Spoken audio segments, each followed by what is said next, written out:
We here at Gleeboot are in full support of the Black Lives Matter movement. We want to encourage you to get involved in your community, sign petitions, donate to worthy causes, support Black-owned businesses, share resources, and email and call your representatives calling for change and definitive action.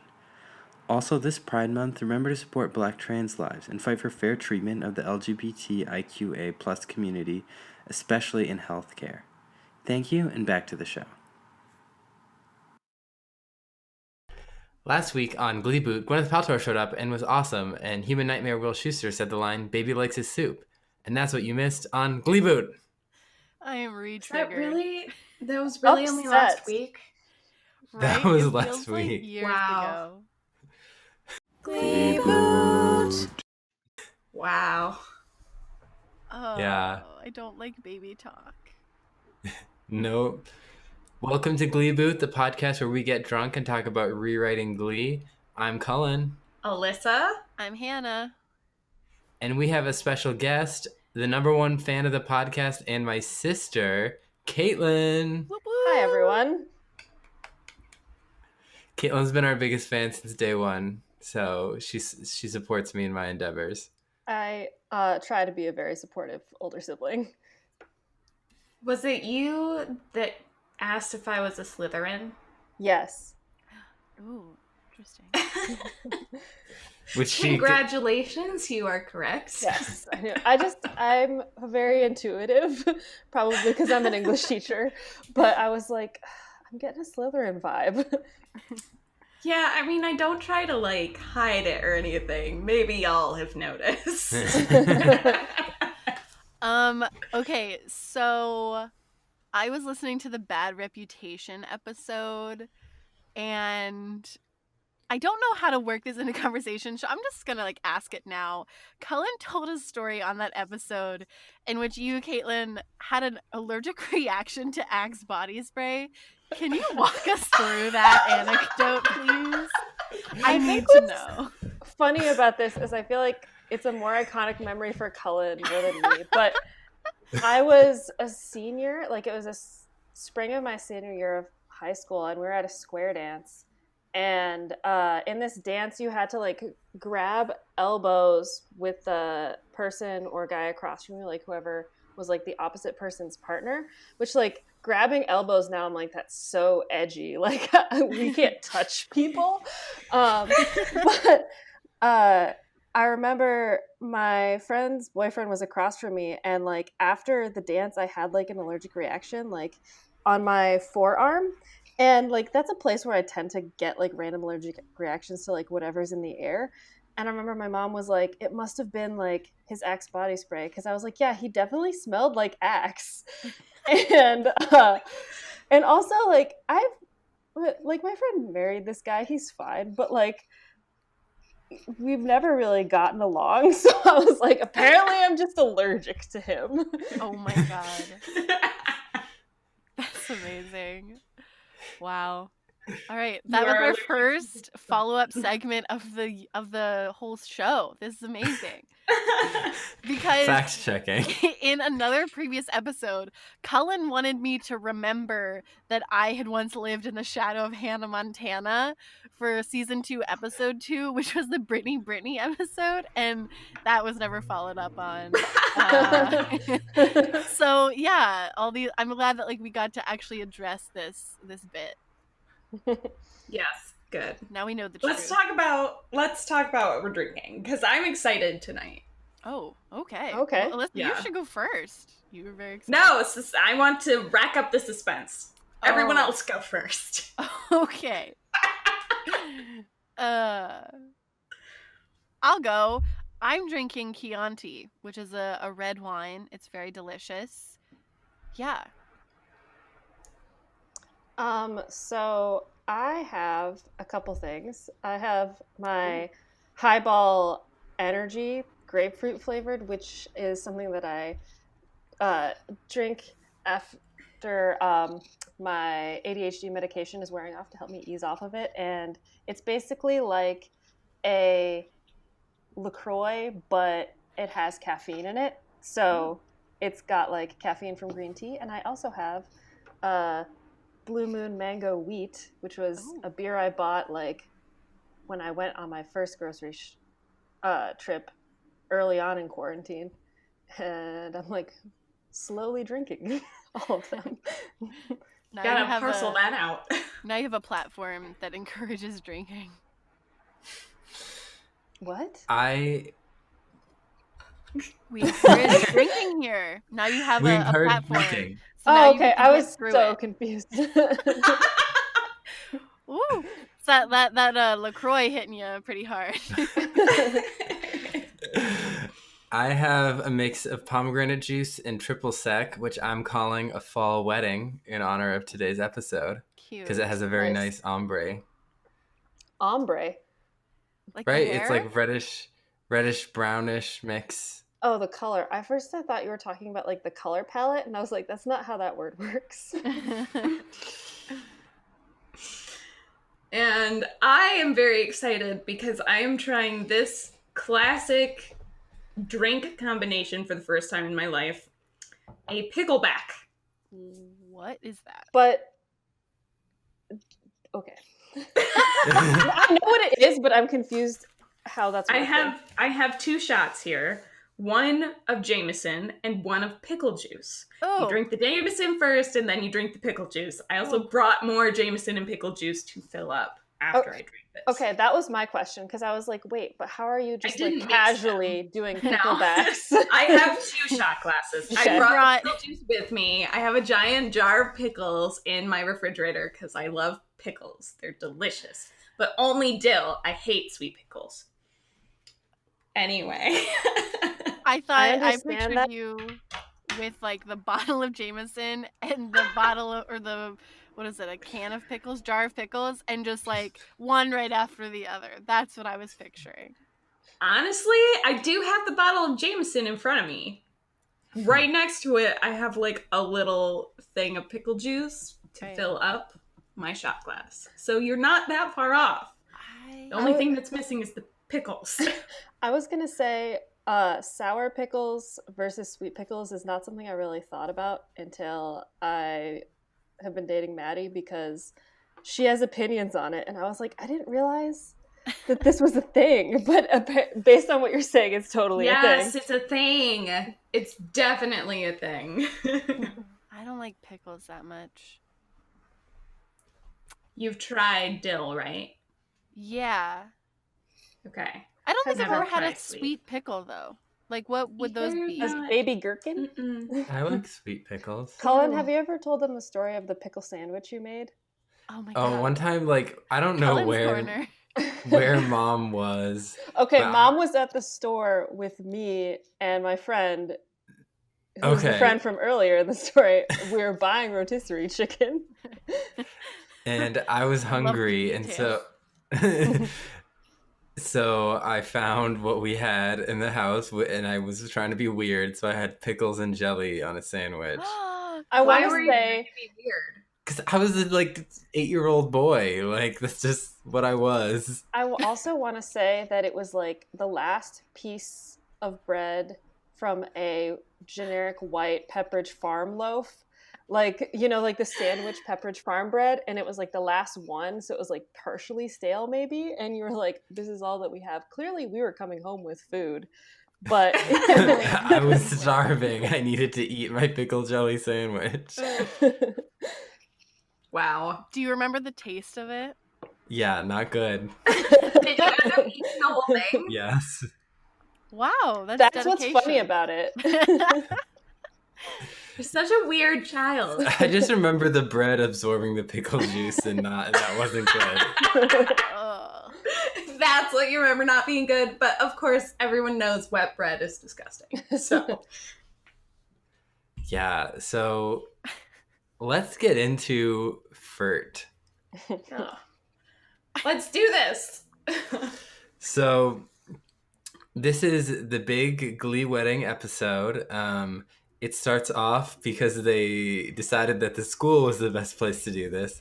They have Bert and Carol they're with Kurt. They find Finn and they announce to both of them that they got engaged. In the classroom. Where they first met. And there was like a homeroom going on there. That's I'm what that's what upset. Kurt said. Okay, I am really concerned as to how these random adults, yes, they're parents of children who go there, but like you can't just walk into a school. Like what kind of security? All right. You can, actually. Well, that was one of my big notes because, like, hi, I'm a high school teacher. So, like, Yeah. I took like 10 pages of notes. In my notes, I wrote proposing in a classroom while class is in session, like in all caps. And why doesn't anybody have a visitor's pass? Like, I know you Right. can like suspend your disbelief for a TV show, but my other thought was since it was 2010, this was like pre Sandy Hook and Parkland. So security measures might have been a little bit different, but still. Nah, they were way different. My school didn't have any security. But still, like, None. don't parents have to sign in at the front office You do. or something like that? No. Really? Not at my school. Mm-mm. Oh, Well, boy. you were going back to, but you were back in high school back when Glee was on the air, which was pre Sandy. Yeah. So, like, really? That's like, what I'm saying. Yeah. So my school, like, you The security measures were that different. You That's what I'm had saying. to They're very, very much different. buzz in, and someone at the front office had to let you in, and then you had to check in at the office if you weren't a student. I also think part of that, because I was thinking about this and I'm like, okay, Columbine was the 90s, and I definitely know that like security measures were in place like since then. So I was trying to like figure out if it had anything to do with like that, or I don't know. I was just upset. I was like, there are no visitors badges. It depends on the school. Yeah, I guess so. I'm like, honestly, it just does. Like, it's not like there are statewide or federal wide rules for how much security you have at your school. Yeah. God, could you imagine being in homeroom and these adults coming like, oh, I'm sorry, this is really important. We're so glad you're here, part of this moment. I'm about to propose, and then the whole thing happens. Like, I would literally just be like, can I go to class now? I mean, to be honest, some weird stuff does happen. Like, people sometimes do feel like they can just come into your classroom. And most people are like, hey, sorry to bother you. But there was one time a sub came into my classroom to tell me that I needed to make sure I did something with my student government class with like the Christmas parade, and was going on and on. And I was like listening to her and I was like, okay, thank you. But also, like, I'm in the middle of my 6th period right now, and this is English, not government. So like, thank you, but no. Like, Caitlin is a teacher. I don't know if we introduced that fact. So Yeah, she said that. knows what's going on. Yeah. No, yeah, like, I'm actually really glad you mentioned that you also had problems with the security, because I was like, I can't tell if this is a Glee thing or if just, like, my school just had some sort of vague security measures. But yeah, just like a little badge would have been nice. yeah, like most of the time the badges are like yellow stickers so you can see them. Mm-hmm. So Kurt is over the moon. Finn is a little less excited, but he says he's happy for his mom. He's just surprised. And they're going to get a house where everyone can get their own room. Yeah, so that's resolved. And then Kurt has been nominated as the wedding planner, and Bert is like, I've been looking forward to get my groove on. I've been exercising and eating right. So And he's like, He He's says like, "You he's need to-" gonna boogie with Carol. yeah. He wants to boogie with Carol, the ultimate dad sentence. And he wants Kurt to get a band at the wedding, and Kurt's like, perfect, the New Directions will do your wedding, and it'll be free, whether you like it or. And I can't remember if he said whether you like it or not. No, Cullen, you said that. I just felt like whether you like it or not, you're getting a Glee wedding, baby. Yeah, no, that was definitely the energy I felt from it. It's like, whether you want it or not, it's happening. And Cullen, you mentioned that Kurt was nominated. He was not nominated. He nominated himself. He picked up that Mantle. yes, mantle. Yeah, I Thank also you. wrote down something that like Kurt is consistently too gay to function, to borrow a quote from Mean Girls, because like he's like, oh, I have all these wedding magazines under my bed, and I was like, oh, of course he does. Wasn't it just last week that in Mercedes' little vision that his line was like, "Oh my god, I opened my mouth and a little purse came out."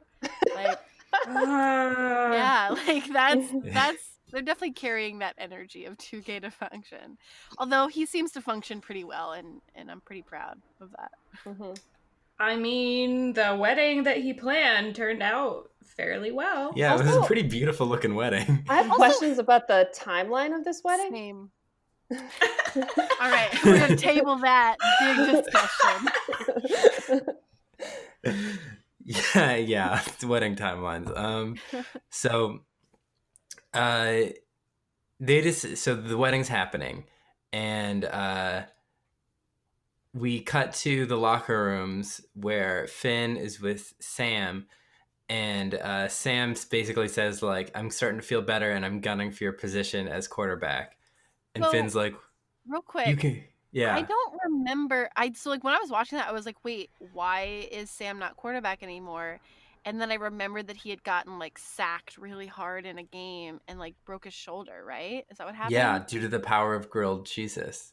Yeah, I almost like completely forgot. Broke I was his literally shoulder? lost until like halfway through that storyline. I also felt like this scene when we cut to it, I was like, wait, it just seemed really abrupt for like how quick it was and for like the barely anything that they talked about. Yeah, nothing happened. There was like a fist bump at the end. I was like, oh, that's the end of the scene. Okay. Also, because like, you know, I had not seen this character before.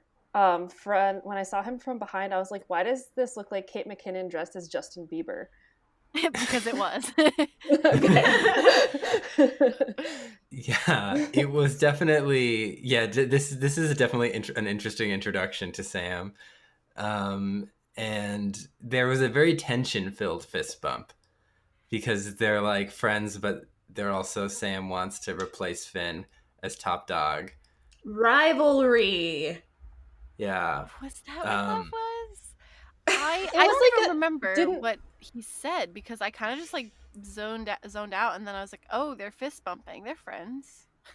Yeah, I didn't feel the tension really. Oh, there was so much tension. I didn't Was think there was that much I- tension. I don't think No, the way Finn was looking and like the slowness in the fist bump, it was like, it wasn't like a, fist bump. It was like, I guess we're doing this. Maybe But you did analyzed Finn it. initiate the Are you fist bump? sure? Are, Sam did. is this Oh, something I that see. only men would understand? Is I wouldn't this a say man only thing? men, but I think apparently in this demographic, I I represent all men. Hashtag not all men. I think Oh, no. for me, I think I didn't understand any that was happening because I totally forgot that it happened with Sam. Because like we never saw him like a cast or anything. So like I didn't understand why they were even having this interaction. I think his shoulder was dislocated. I don't know if it was actually broken. True. Yeah, if it was broken, he wouldn't have been able to play at all. Yeah. I remember it happening, so that wasn't an issue for me, but I don't know. Maybe it was like Caitlin said, the scene went so quickly, they didn't have time to actually build the tension. I mean, what did they even Yeah, talk to the about? point that it would have. I remember them Yeah. talking They're about talking about Quinn. lifting. They were out lifting, and then that he couldn't get Quinn to be his girlfriend. Yeah, that's all I remember. Mhm. And that was it? Yeah. That's the gist of the scene. That was- And then that what's he the was going to be conflict? quarterback. There The was conflict is that Sam wants to be quarterback, and Finn is quarterback. And so then Finn was like, well, you can't be quarterback unless you can't even get Quinn to be your girlfriend. How are you going to be quarterback? How are you going to be like top dog? about Because he's being like, I want to be popular. popular. Oh, yeah, it was about being popular. It's all about popular. See that you Okay. thought of that. I immediately all I can think of is like she's cheer captain now I'm on the bleachers. That's all I can think of. Two A different song, energies. a song they surprisingly never covered on this show. It should be. It will be in the Gleeboot. Yes, please. Yeah, because Quinn is literally cheer captain and Rachel is literally on the bleachers. So we get that little interlude, and then we have Finn asks Kurt if he could do something in the wedding to kind of prove that he's a leader. And he's like, oh, you'll do your first dance with your mom. And he's like, oh, that'll totally make me look. Well, first he was like, I can't dance. It's a terrible idea. And then Kurt convinces him it will make him look like a stud. Yeah, And I was upset. He said, I wrote it down somewhere, but it was just like, he said, like, oh, they'll definitely make me look like a cool stud. And I was like, are you from the 70s? Like, what teenager in 2010 talks like this? The dialogue was a little bit chunky this episode, not gonna lie. yeah. This Yeah, whole for sure. episode was clunky. Like, it literally felt like they were like, shit, we want them to get married. Where are we gonna put it? I don't know, right here. And then they just threw it together. And I do like, have to say, though, in his conversation with Kurt about wanting to do something in the wedding, Kurt said, my Power Rangers got married and divorced in so many different combinations, they were like Fleetwood Mac. And that was an amazing line. That was a really good line. That was a great reference. That was highbrow, for sure. Yeah, I did. I thank you for pointing out that line because I forgot about it, but it should be noted. Oh, it was. I also noted that he said they were going to feed the doves glitter because they were going to release doves. Because he was like, "Isn't this a little over the top? Like you're releasing these doves inside?" And he's like, "That's why we feed them glitter." He said it so nonchalantly, as if he was saying, like, "Oh, we just wash our socks on Wednesdays." Like he said it like as if it was something so mundane, and I was like, okay. I never like thought about Kurt in relation to animal cruelty. Right. And Until now I that have line. to. Now I have to. So after Finn leaves, Karofsky approaches him, and my note is Karofsky creeping. Because he like creeps up to him and is like pointing at him, and just Kurt is like frozen, and then he's like, "Can I have that?" And he takes the wedding topper. Yeah. And then he walks away with the wedding topper. He like strokes Kurt's chest like when he goes to grab it, and I was like, Yeah. "What is happening?" But literally, It that was terrifying. Scene, oh my god. It was was so exact dramatic. words. He's so scary. Yes. He's so incredibly scary. And props to those two actors because they did an amazing job. Like, Sure. I was freaked out. My note is, I hate this bully. He is the worst Disney villain. He 'Cause is it actually was a like- Disney villain, technically. Yeah, because- technically. Well, and I was just like, he's worse than Cinderella's stepmother, who is like probably the worst Disney villain. Oh boy, that's opening a can of worms for another podcast. We already had a conversation about Disney villains, and it did not go very well. I was very silent during it because I was like, I don't know what's happening. No, I just think We have- he was scary because he's so real, because like Yeah. we all have encountered this person, and it was just like, it was a little bit trauma-y for... He didn't even speak that much, and that I think was another thing that really just like set me on edge. Like, it was just his face and just his presence, and like Alyssa said, like really big props to that actor for being able to portray that, and also to Kurt's actor as well. Like, I was invested in that whole moment. I think like the first time in like the whole episode. I think.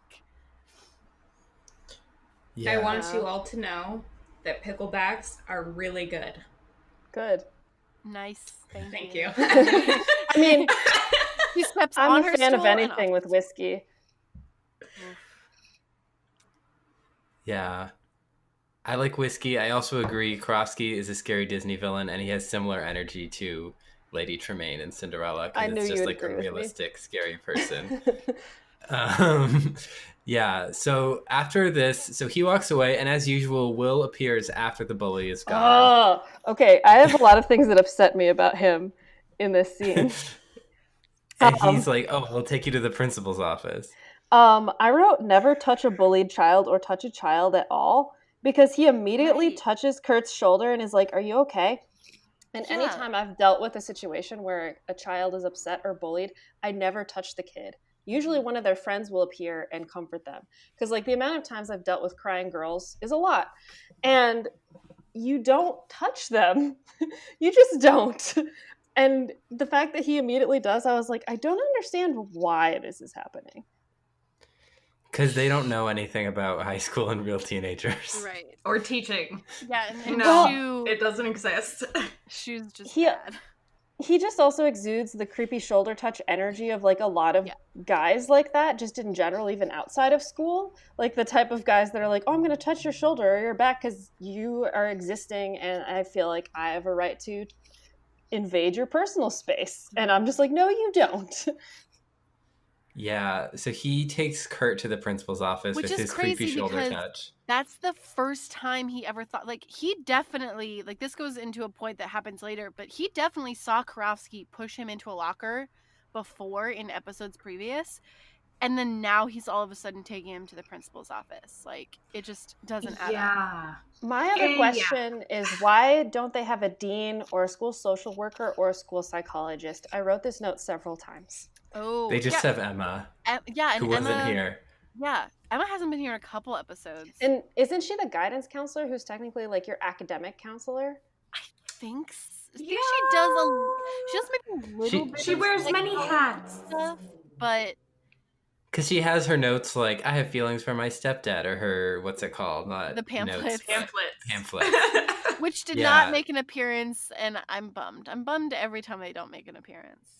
Well, and I think the other thing too is like this, and maybe it seems like a lot of other high school shows fail to realize that there's like many people in a school building where you have this many students, where you don't just have one principal, you have several assistant principals. Like we have a principal who's just in charge of the intervention office and like discipline issues, and a principal many who's people just are at in your charge school? of attendance.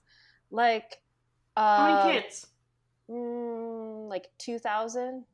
Well, yeah, that's way bigger than what my high school was. Yeah, I think like this school, they play it off as like a small town school when there seems to be like a lot of students. So like they would definitely have some sort of like other type of counselor there, I would think.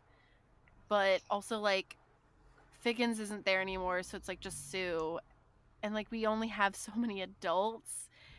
And some of those adults are just garbage. So it's like these poor children are just stuck. Yeah, it really upset me.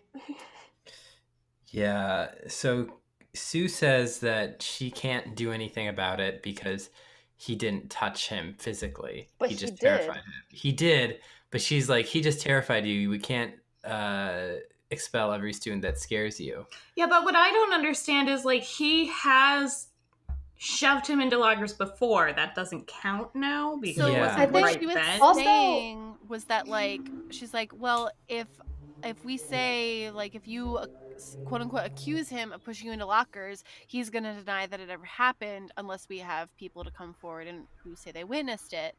And so like she's trying to be as diplomatic as possible, which is like I thought was an oddly realistic way to handle it, because I'm sure there are a lot of administrators who handle this the same way. And I was kind of like, I was upset by it, obviously, but I was also like, I understand where this is going, though I don't agree with it. I also, if this was happening, you can fill out an incident report. And so the fact that like that was not even mentioned as an option, because like I've had kids who like were witnesses to something, like that maybe they saw somebody doing drugs in the bathroom, so they had to go to the office and like fill out a report saying this is what we saw, these were the people. And it's like a report to be kind of like, this is something we saw. We also have text to tip, which is something that I haven't experienced until this school year, where it's basically like if you see something, say something, but for a high school, where if a kid sees something happening, they can text it and they don't have to be involved at all. Like it's completely anonymous. So like, hey, I saw this happening, and the school can look into it and take care of it without anyone having to like feel like they're gonna get snitched on. Because that's one of the big fears with kids. If they like report something with their friend, they're like, oh no, now my life is gonna be hell because their bully is gonna bully me. Yeah, I mean, like, Yeah.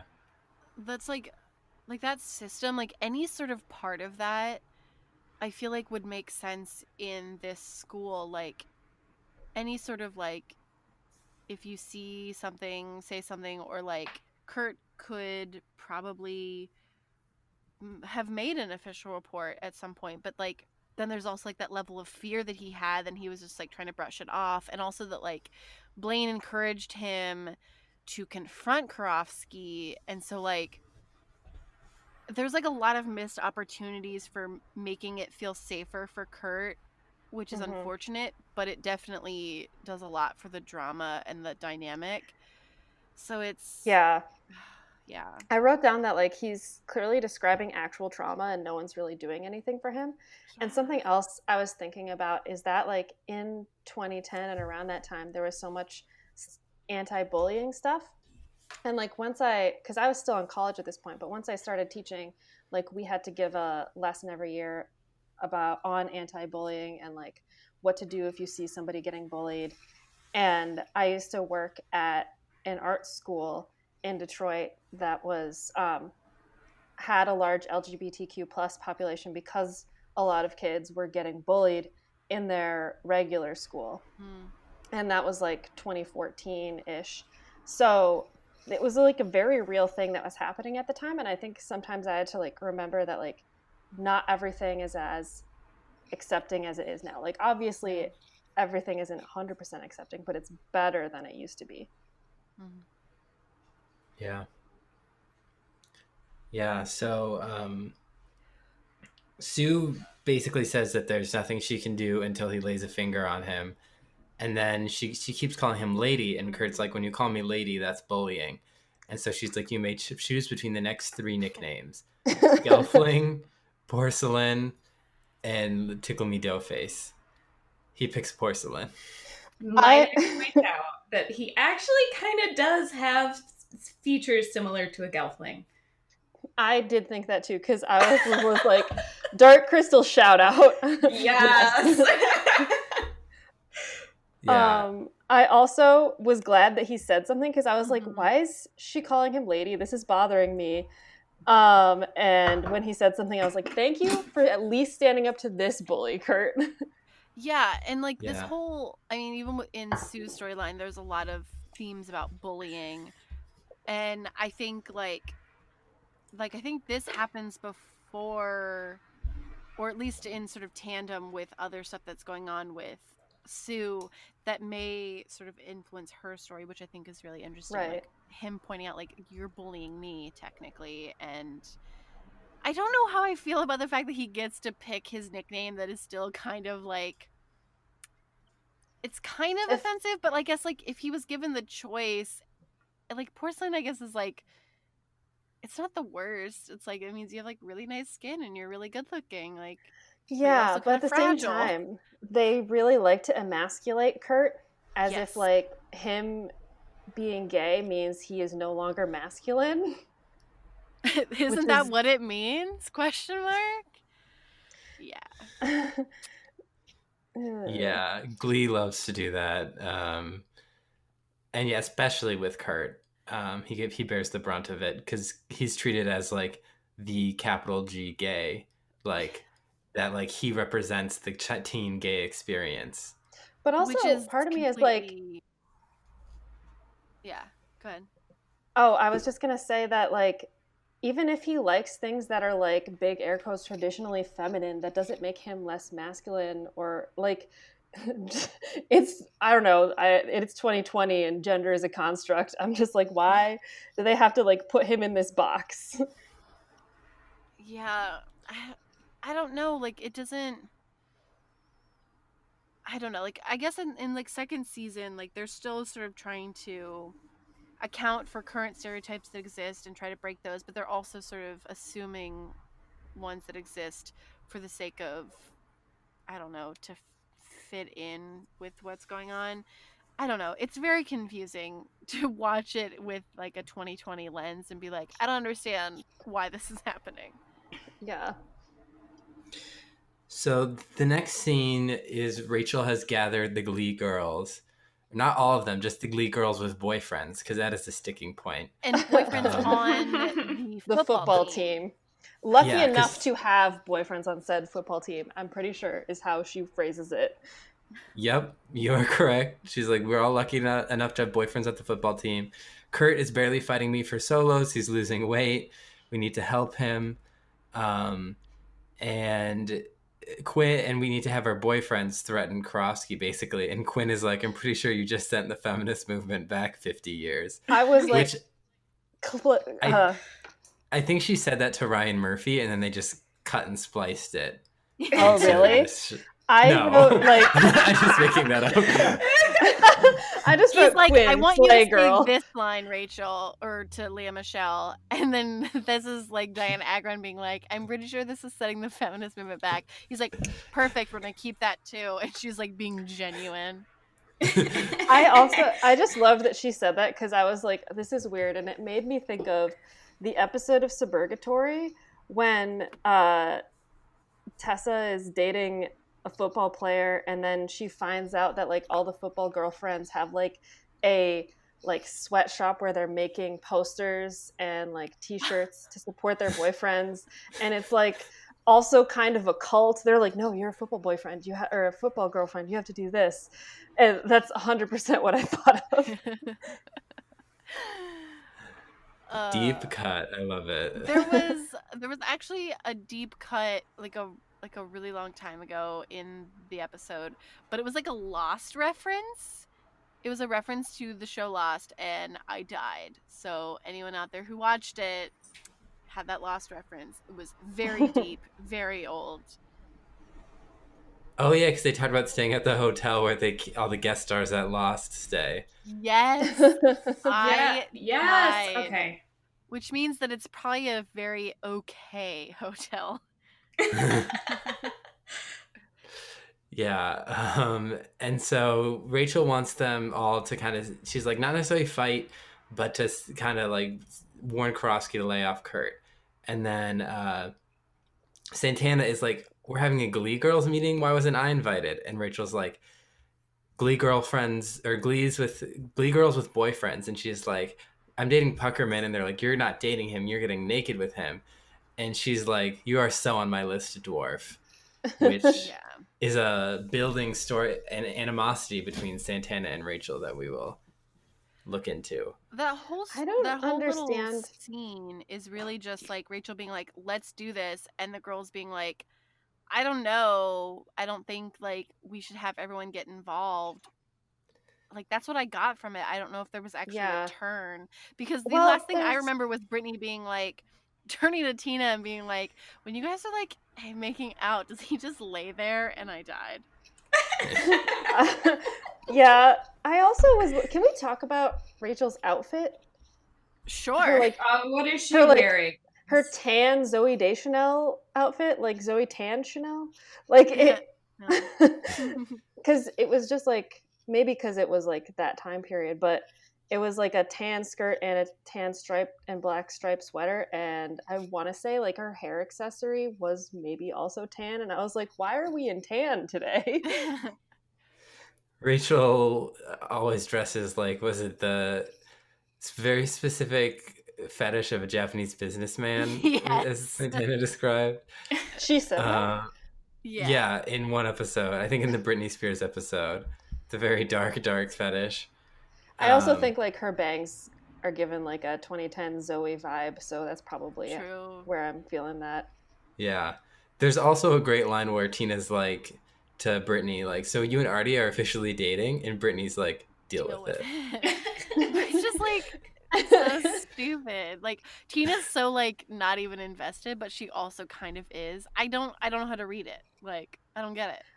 I also don't understand why they like uncomfortably sexualize Artie. Like they're trying to be like, oh look, we're woke. Like he can like do this stuff too, but it always comes off as creepy. He's also like so gross. He's also my Glee boyfriend. And I'm not defending him. I'm just stating the fact. My Glee boyfriend is Sam Evans' actual white bread. Wow. What, same as me? Is that correct? Yeah. Now you guys have to duet The Boy Is Mine. Do it, girls. Do it. My goodness. Actual white bread. Who is your Glee character?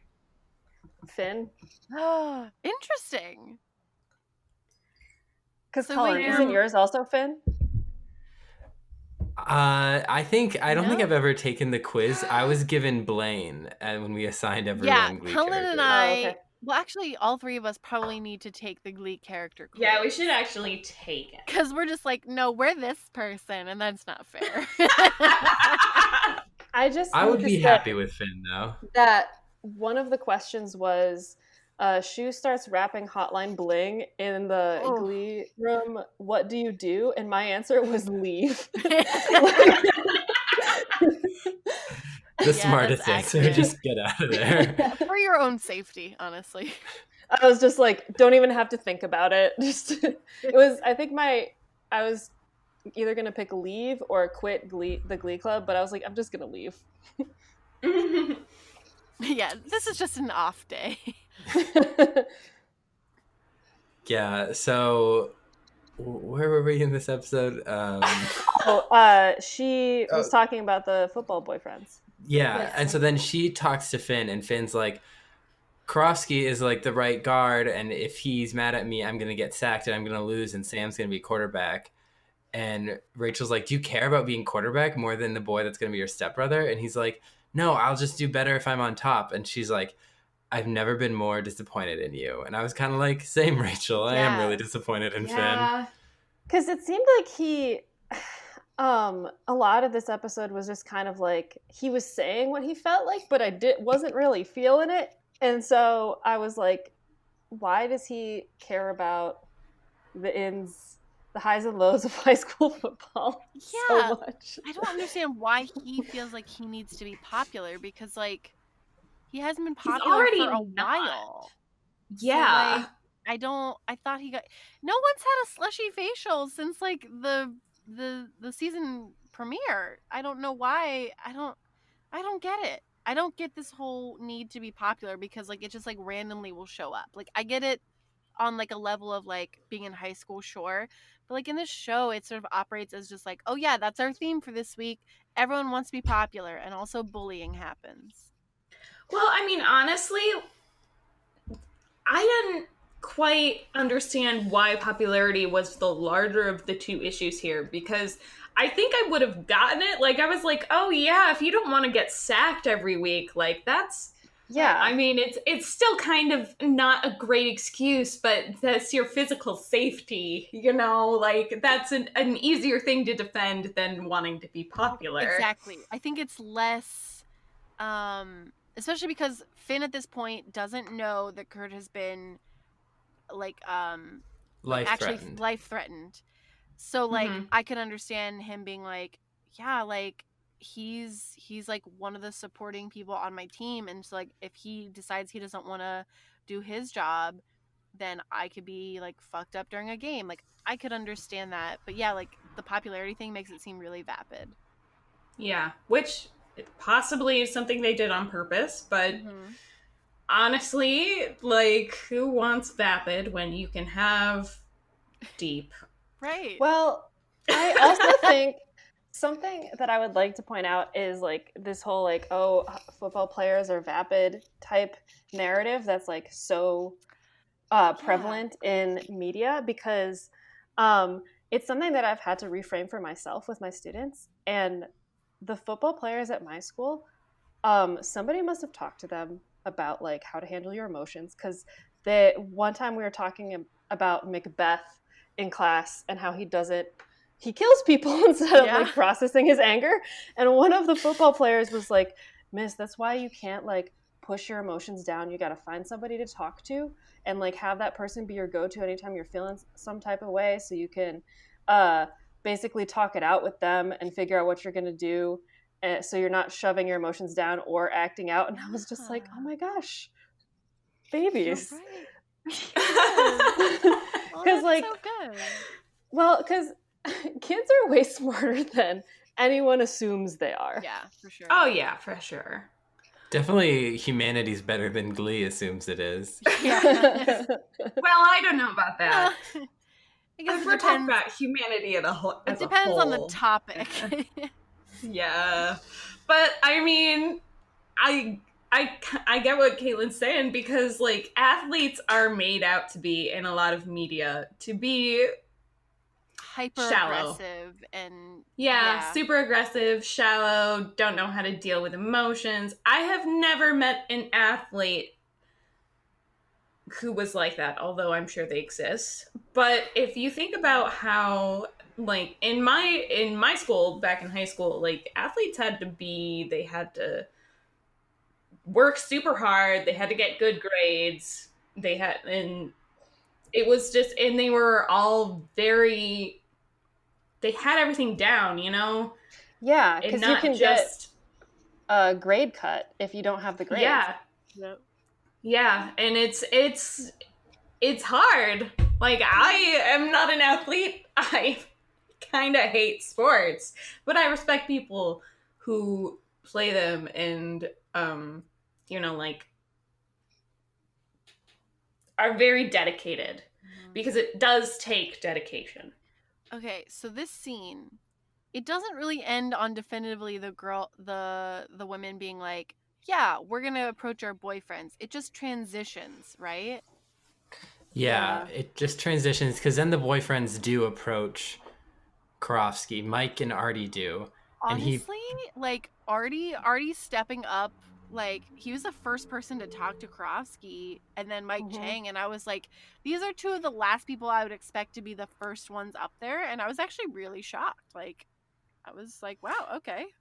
Yeah, it was surprising, but I don't know if I would call, you know, I didn't see it coming, but I also didn't disregard it, because I think that Sam and Finn have too much at stake, so Mike and Artie coming up first makes a lot of sense.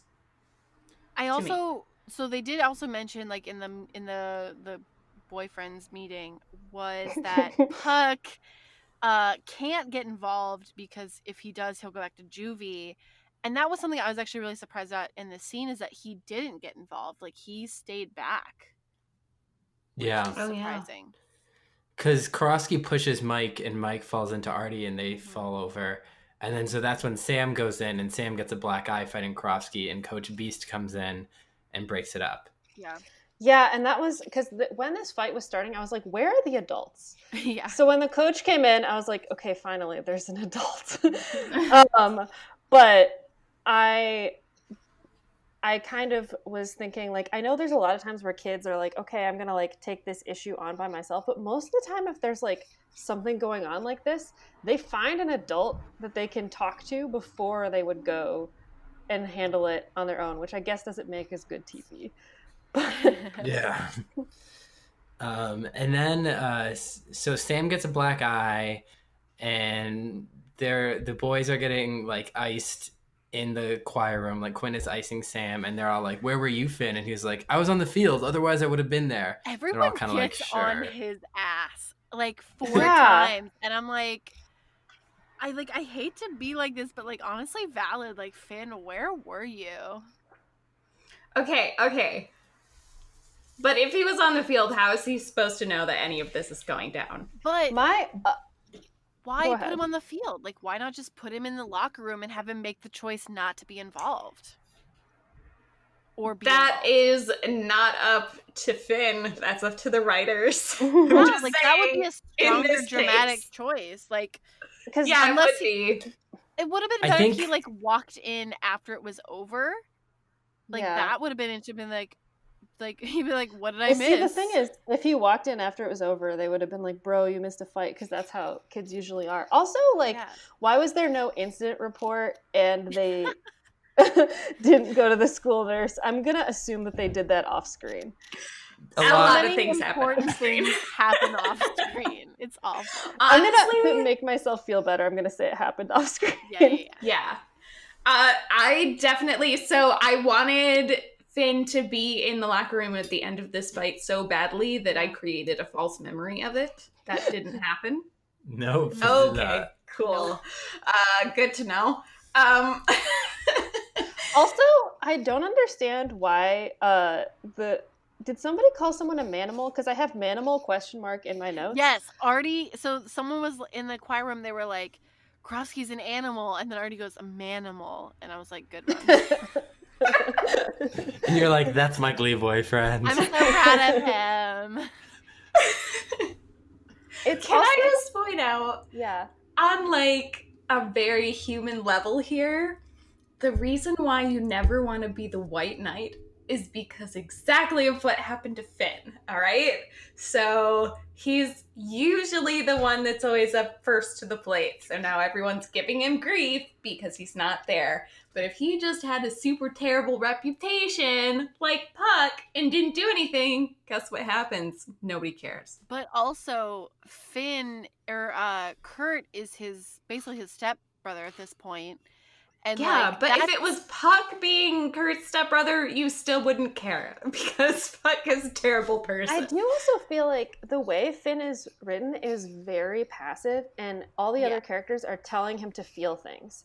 Like, at the beginning, his mom is like, just be happy for me. And I was like, that's really commanding in front of everyone. And then Rachel's like, you just need to do this. Everyone's telling him what to do, and we never really get to see how he feels on his own outside of like what other people are telling him to feel or do. That's accurate. Yeah, Very that happens accurate a for lot. Finn. Actually, I think there's maybe just like a few moments throughout the episodes we've already seen where like he gets a chance to feel his own feelings. But I think mostly you're right that like he relies on Shu being like, this is what you should be learning and this is how you should feel. He's like, oh yeah, okay. Yeah. It's almost kind of like he's seen as like that empty shell that like any viewer can put themselves into. Like that's the premise behind like Bella Swan and Twilight, that like any girl can envision herself. So I don't know if that's like what they're going for. Yeah, I think Finn is very passive, and he's in the Glee Club because Will blackmailed him initially. Like, everything kind of happens against his will. Like, he doesn't make his own choices. Yeah. Often. He does sometimes, but yeah, so everyone is on him because they're like, where were you defending you weren't defending your stepbrother. And then Kurt is like, it's okay, Finn, and like, thank you, Sam, and everyone for what you did. And then then it goes to the dancing lesson. So for whatever reason, they're having a dancing lesson in the choir room. I was Kurt, like, why? Finn, Kurt, Finn, and Bert. Yeah, why they're not at their home. Is it still the middle of the school day? ? I think so, ? That's what my question was like, you see students walking by and like obviously like Finn's like, can we shut the door or whatever? But it's like, if they were doing that after hours, this wouldn't be a problem. So like, why are they doing it during like their free period? Like, I don't understand. Or are they skipping class? These kids don't go to class. What am I talking about? Think about it.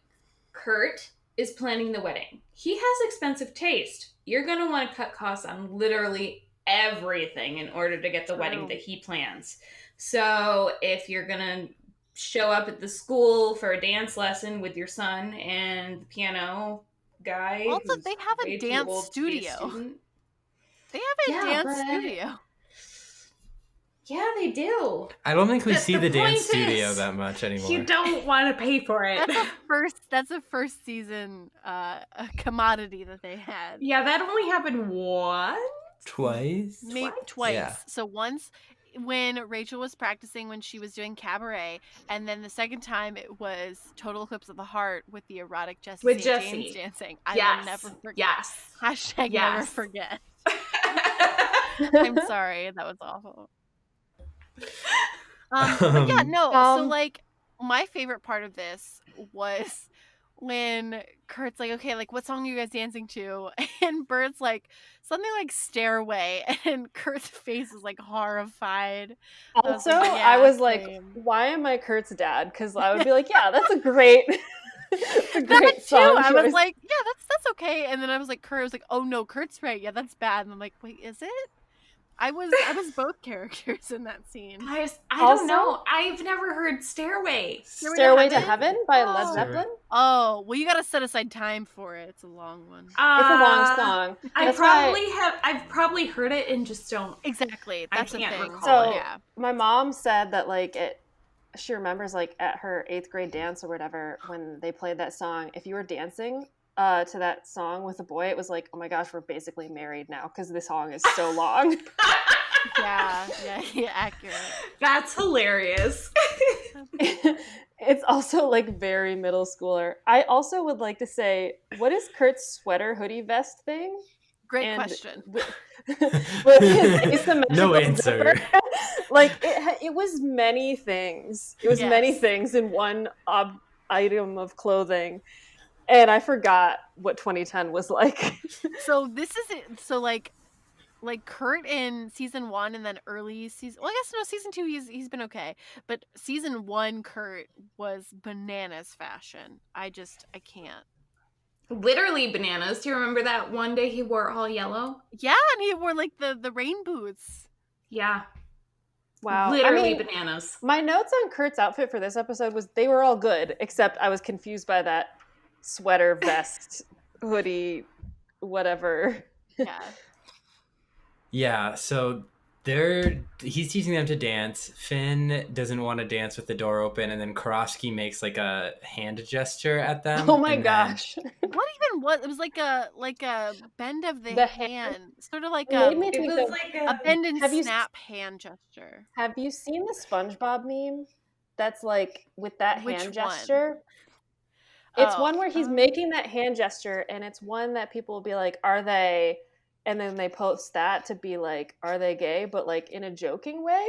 And when I saw that, I was like, "Is this where that joke comes from?" Oh my god. Glee is the precipice. Yeah, it's basically it's like making fun of effeminate hands. Yeah. And so then Bert is like, "Is that guy making fun of you?" And Finn is like, "Tell him or I will."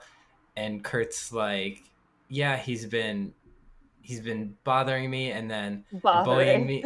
He's been bullying me." And then Bert chases him out the hallway and is like, "Hey, like bullying people?"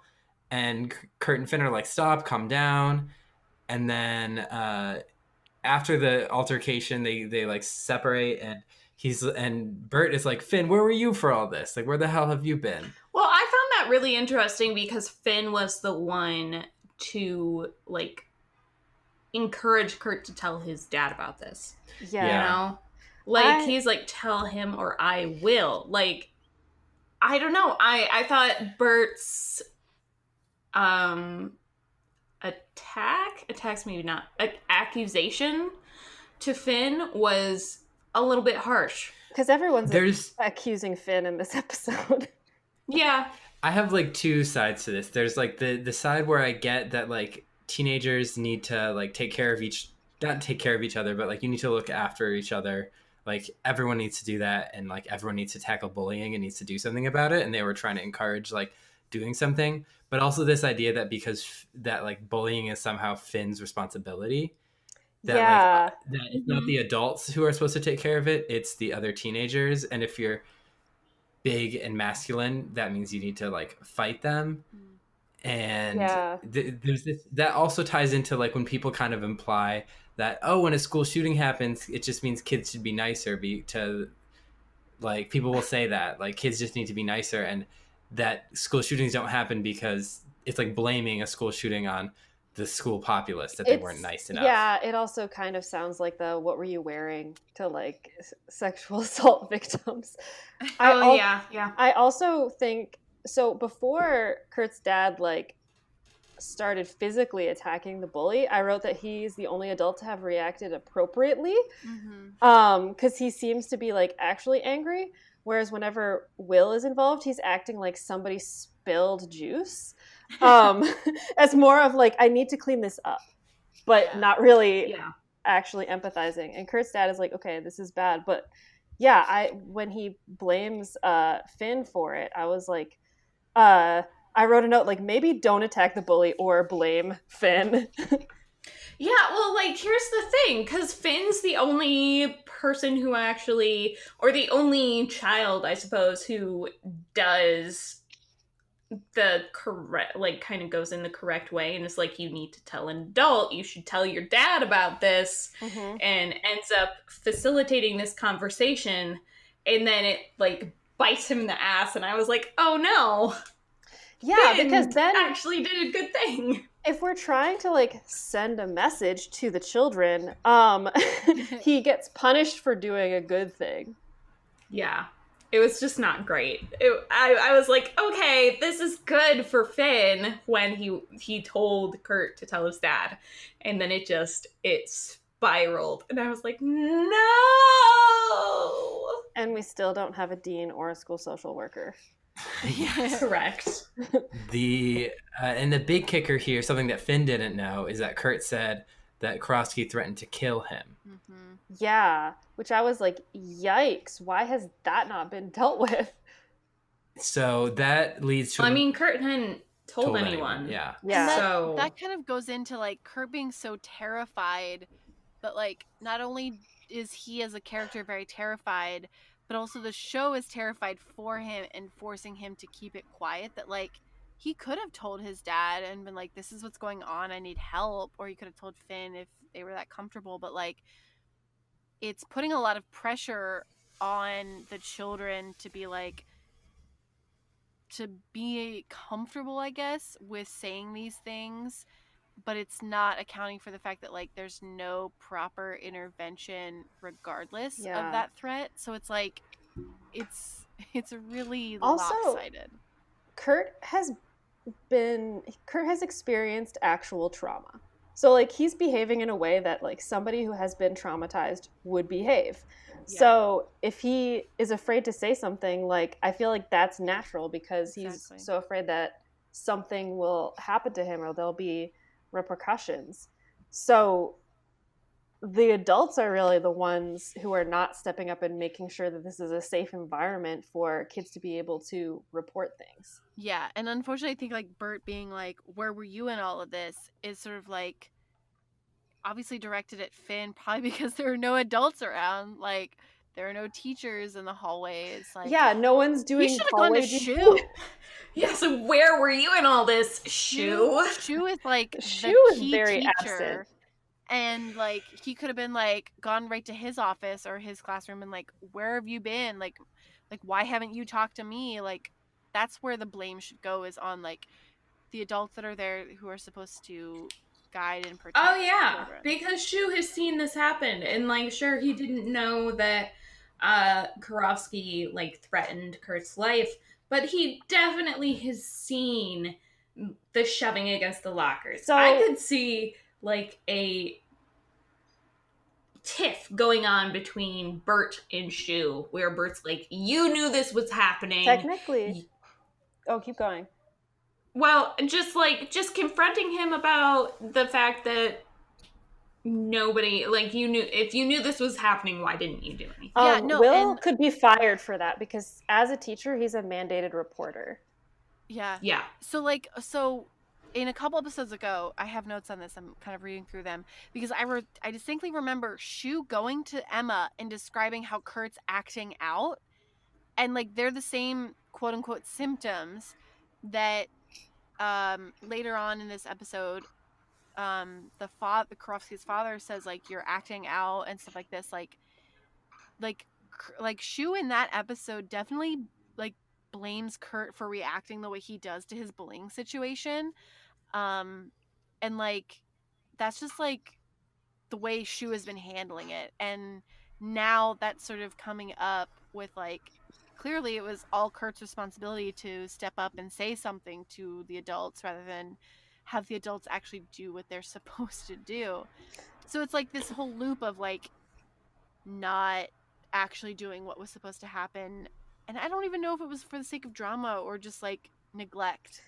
Yeah, and I know that like bringing in realism sometimes is like, oh, that's not like suspending your disbelief. However, I feel like it's not the way this is handled doesn't seem like it's trying to make it be like the best dramatic situation. Like, and the other thing too is if you're with a student every day and you notice like a behavior change, that's an immediate signal to take that kid aside and find out what's going on with them. I realize that like I do that way more than most teachers, and because I'm an English teacher, I feel like because we have to read poetry, I just naturally notice when kids are like feeling different types of way. But I was just like, how has no one noticed that Kurt isn't himself besides Rachel? The most selfish person in the world is the only one that noticed. She even said he wasn't weight as like a throwaway line, and I was like, is he anorexic? Like, why is this not being addressed? Yeah, no. Yeah. True. Well, and last season in the Lady Gaga episode, Karofsky threatens both Finn and Kurt and the entire Glee club. And like he says they won't be around to protect you guys.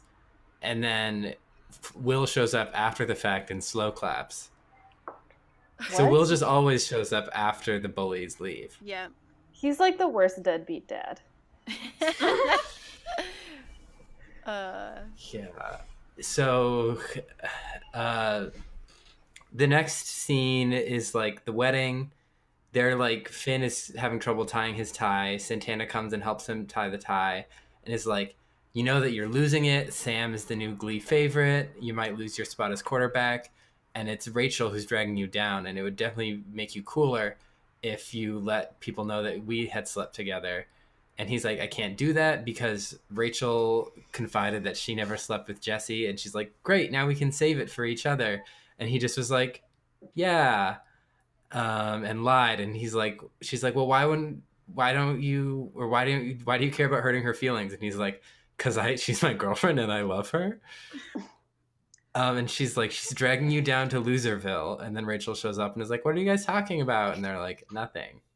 Well, wait a she second. also says if he says that he slept with her, then he'll be totally Chilly Willy. And I was like, can we not? Yeah, that was a weird line. Okay, so wait a second. Did we talk about, like, didn't the Karofsky getting suspended happen before this? Yes, you're right. Wow. Okay. I thought Yeah, we 'cause talked it's about it, but No, not suspended. Expelled. Expelled. Yeah, that escalated because like I've dealt with student fights before, and usually one of the kid who's the instigator gets suspended. Yes. Or sometimes both of them do. Because, like, I don't know how I felt about it. The only note I have was like, wow, Sue fucking did that. But, like, I was really confused about, like, the point that Sue made was that, like, you know, typically kids who are acting this way are being bullied, you know, somewhere else or at home. And, like, then this was happening and, like, the dad seemed very, like, reasonable. Not even reasonable, but, like, he accepted that, like, his son was doing this and was like, all right, I guess we're leaving. Like, he was just like, he didn't even apologize. He was just like, thanks for your time.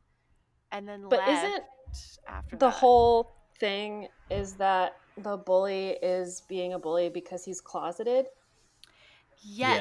Yeah, Which that's the I why. hate as a storyline because it ties into like how people are always like, oh, Mike Pence is so homophobic because he's secretly gay. Like, I hate that as a storyline. Mm-hmm. The only time I've seen it done well is in the show Sex Education. But Love Sex Education. it's a good show. Yes. I feel like all the problems here, like they address it on that show in a healthier way. Yeah. Because, yeah, I was like, why do we have to have this as a storyline? Like, I get that it was 10 years ago, but I'm still mad about it. Yeah, they say because Karofsky says, "Oh, Kurt must have been making it up because they're all in the principal's office with Sue and their dads," and he's like, "Kurt must be making it up," and they're like, "Why would Kurt make this up?" And he's like, "I don't know, maybe he's into me." Yeah, that was gross. Uncomfortable. I just rolled my eyes so loud, even our listeners could hear. Yeah, so Sue is like, "Well, we won't have students' lives threatened here," and she expels Karofsky. And so Kurt is temporarily safe. And then we go back to the Chilly Willy wedding scene. Ugh.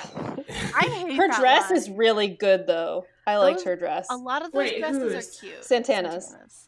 Oh, okay. Yeah, no, I liked her dress, and then I liked Rachel's dress, and I was trying to figure out which one I liked more. That's how invested I was in this whole Exactly. scene. I was also trying to figure out which was one I liked. remembering that at this time, it was like having the shorter bridesmaids dresses was like a big trend of like, ooh, you're not going to have ball gown length. And like in hindsight, I'm like, what a weird thing to be fixated on in weddings. Also, does Yeah. Carol But they not also have did- friends? that these children have to be her. I know. I was wondering, like, why are all of the kids the bridesmaids and I feel like if her name is Bridesmaids. Carol, she's got to have like a Bridesmaids Beverly and a and Karen to be her bridesmaids. bridesmaids somewhere. Yeah. Susan. Yeah, there's gotta be other friends. Yeah, no adult on Glee has adult friends. They It's- just have the Glee Club. And then fellow teachers, and they're all awful to each other. Except there's only 3 teachers at this Yeah, school. there's Sue, there's Emma, who's the counselor, and then there's Shu, and then there's the Principal Figgins. Those are the only adults. Oh, then Coach Beast. Well, you could randomly go into the teacher's lounge and pick some of the extras. True. Yeah. So it's wedding day, wedding time. Finn comes in to the church and starts singing Bruno Mars. I think I want to marry you. Yeah. Yeah. Can we talk I about also the timeline? Is this kid? Can we talk about it now? I'm confused. Yeah, this could be Yes. the timeline. What, Yeah. a week, right? 6 days tops.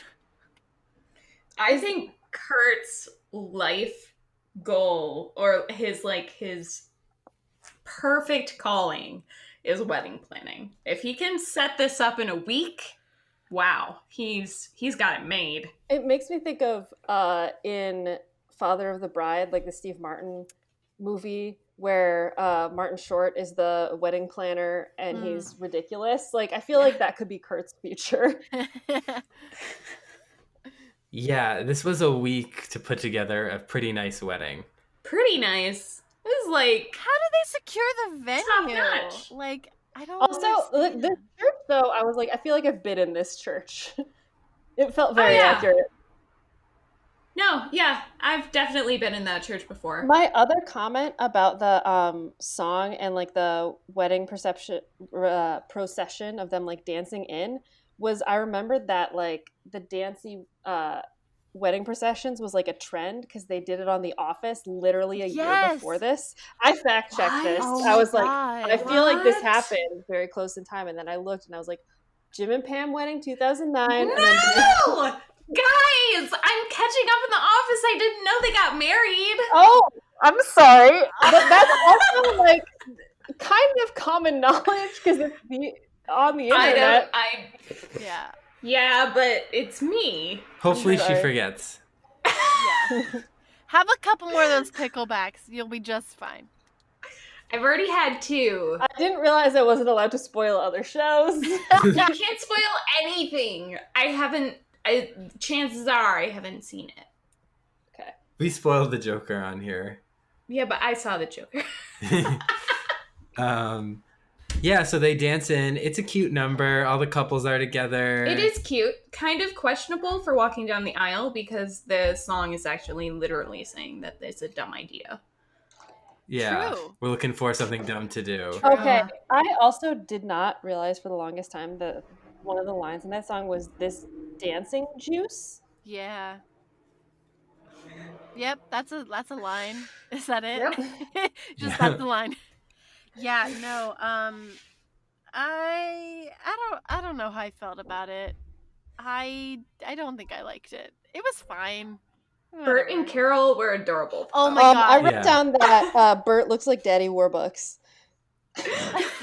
His little dance in was the most precious thing. He Carol has was dad goals. ruined. Oh, it was so good.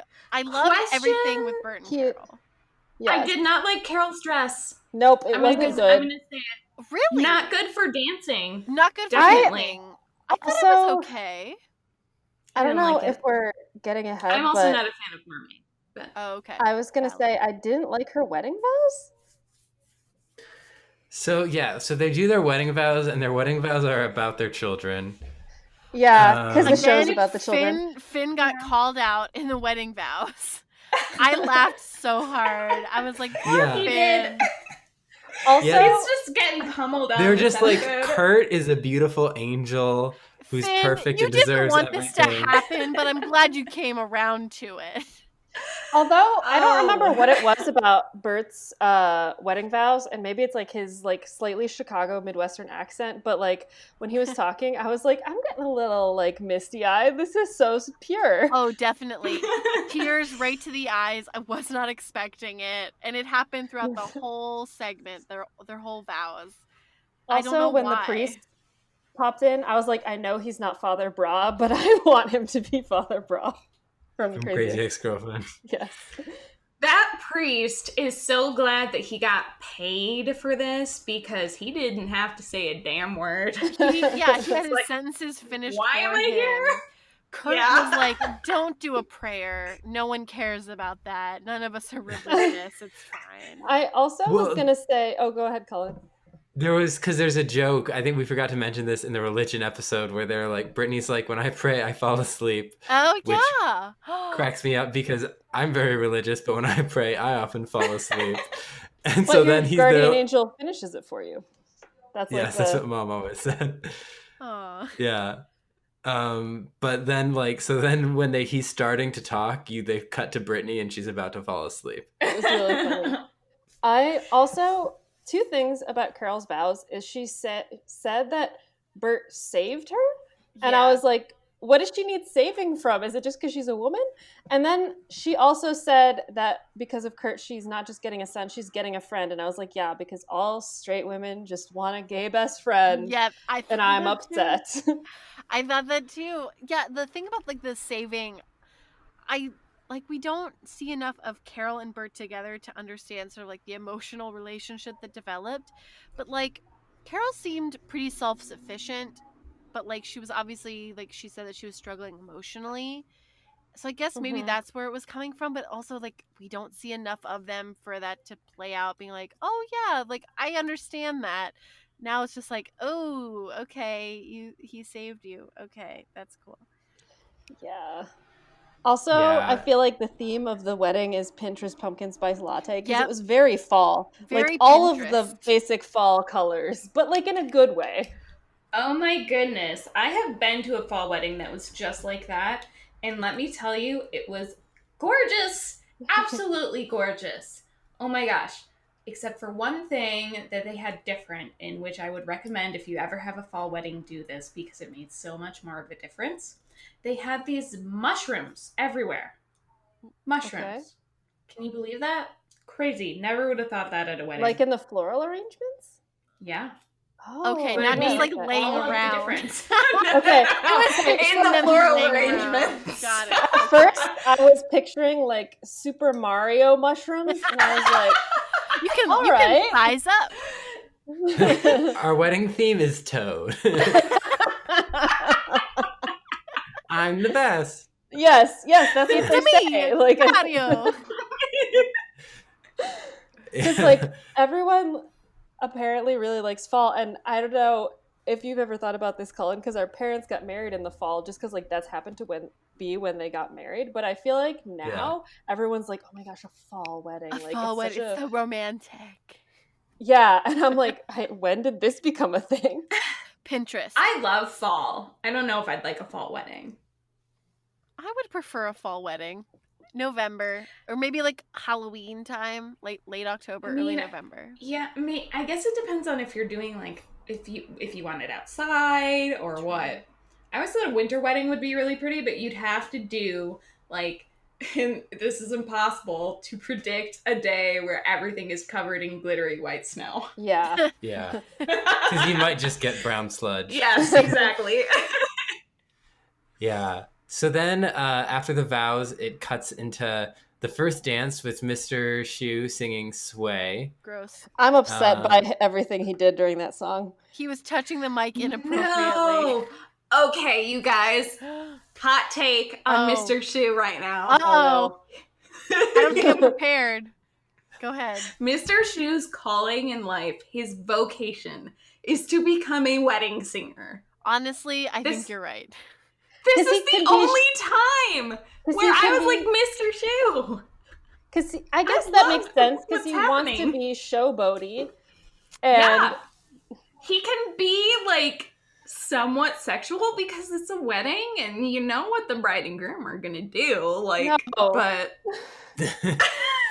Yeah, I get what you're like. Yeah, it's showboaty, and he could like the stuff that he does that we hate so much as a teacher, as a wedding singer, is a little like less creepy. Yeah, although his shuffly, like his Muppet shuffle, and I guess it's a Muppet shuffle. I usually only reserve describing someone as a Muppet for people I actually like and care about. But he like does like a weird little dance as he's singing. Yeah. yeah, he does the thing with the mic where he like throws it down and then kicks it back up with his foot. Like, I think he was made to be a wedding singer. My other He just needs to question quit being a teacher. is why was he at the wedding by himself? Because He's they single. couldn't pay Emma to be in this episode. He's Oh, because single. Emma's with John Stamos. Yeah, he's single. Oh, okay. Mm-hmm. He He's is. not dating anyone right now. And Yeah. Goop wasn't available. And... Well, I'm guessing. Well, because my other thought was if he's technically chaperoning his Glee kids, maybe that's why. yeah. True. Yeah, because why are they at this strange adult's wedding? Yeah. So next is Finn is giving a toast, and he gives a toast to his mom about how she taught him to be a man. And then he also gives a toast to Kurt, because this is all about Kurt at his Bert and Carol's wedding. And he's like, Kurt, you also showed me how to be a man, and I haven't stepped up and manned up for you. And this is me promising to do that from now on. And he sings Bruno Mars, Just the Way You Are, to Kurt Also, and his mom finally, and Rachel. finally, Kurt gets to be a man at least. Like that was Yeah. one thing that a positive takeaway from that. But yeah, he's dedicating it to so many people. And so he say it's a fun number, and everyone dances around and switches partners, and Kurt and Finn dance together because Kurt's like being like, oh, I'll know, and Finn's like, come on, let's dance. And then they like switch partners, and like Rachel does this cute thing where she pretends to go dance with Finn, and then she pushes Kurt in, and then they dance with their parents. And it's was like a very cute. fun wedding time. Well, I mean, it's also a callback to the dancing lesson, in which I think we might have skipped over this, but Finn was uncomfortable dancing with Oh Kurt. yeah. And so now he's dancing in front of like hundreds of people. Because they have some friends, I guess. Yeah. But I guess now he's just like not afraid to to stand up with Kurt. I was also going to Literally? say that, like, theater kids and, like, show choir kids, like, in my experience, are usually very comfortable with their masculinity. And also, like, most of my male students, even if they're technically straight, they flirt with their guy friends. Like, that's just something that they casually do, and nobody questions it. And I don't know if that's because, like, this is something of an experience, like, post-2014. But... yeah, the whole like, oh, I'm uncomfortable with this. I'm like, and he's basically your stepbrother. Like, why is this weird? Well, I don't know if I would like classify it as being strange, only in the fact that he actually says it. I've never known anyone to be like, I'm uncomfortable with this. Yeah. Let's stop. Especially teenagers. Because mostly it's just like, oh, okay, gonna let this happen because I don't know if this is supposed to be like a cool thing or not. So if it's making me uncomfortable, I'm just gonna keep my mouth shut. So I don't know. It was a strange sort of scene, but this scene that we're in now is a callback to it. Yeah. Yeah. But so everything seems to be going well for Kurt. Karofsky's gone. Him and Finn are close. The parents got married. So everything seems happy. We get some shots of Santana looking jealously at Finn and Rachel, which will play out later. Then they're back at school, and now Karofsky is coming back to school because the school board is just giving him a verbal warning. And Sue decides to resign as principal because she finds that unacceptable. And That's then, her protest.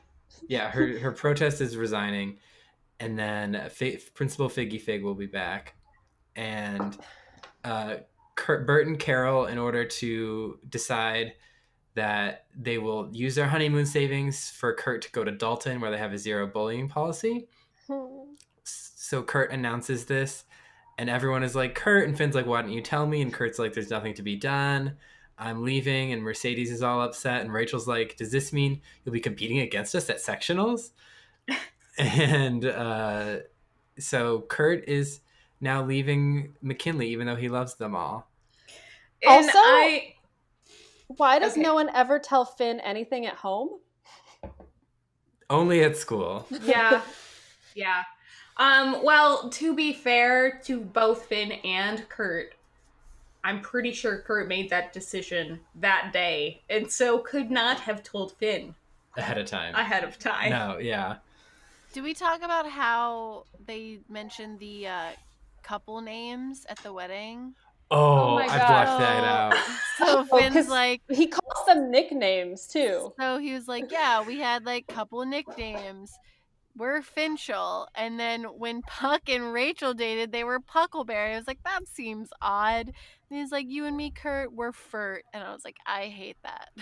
It could have been Kin. it could have been Kin, and they Would've been chose a Furt. double entendre. That would have been so good. Mm-hmm. Whatever. Yeah. Idiots. I hate when shows do that. They did it in Riverdale, and I died. I hate when they list their couple names out loud. Yeah, I was like, this is not a way to engage your internet audience. Like, I get why they did it, because like I keep reminding myself, it was 2010. It was a different time. Because then I think I wrote like ship teasing with your stepbrother ? Like that's what's weird about it. Yeah. Mm-hmm. So, but do we have anything else to say about the Finn Kurt storyline? I was gonna say that when he was singing "Just the Way You Are," I was just thinking of the remix in Pitch Perfect, and I was sad it wasn't that. Valid. All right. So now we have just a couple brief ones. We have Sam and Quinn, which I guess would be Quam. No. No, thank you.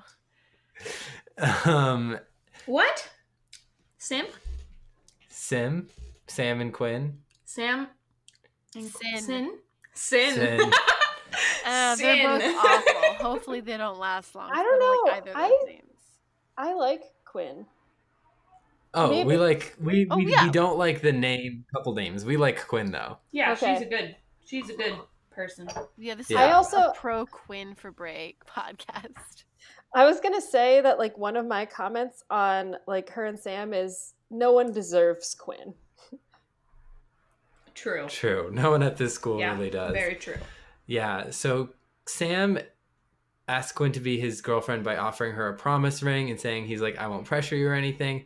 I want to support you and be there for you. But he says he does and I want to love you and marry I wanna- her eventually. Someday. Yeah. I was just And like, she's what like, is we've known this? each other for 6 weeks. What is this Ed Sheeran bullshit? Like what? Like I don't know why that just read as like Ed Sheeran-esque song to me. Well, because the problem is, like, it would have been a really touching scene, except that we know that he's trying to get her to be his girlfriend because he wants to be popular. Yeah, that's true. Yeah. So, it's just not good.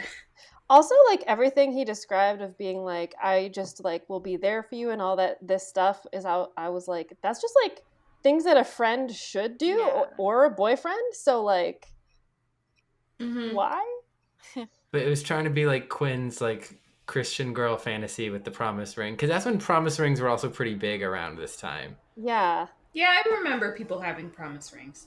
Yeah. And so she says she says it's a maybe. And then after the wedding and everything, she's like, Sam, like, if you notice, I have your ring. I'm pretty handy with the nail file. I broke into your locker.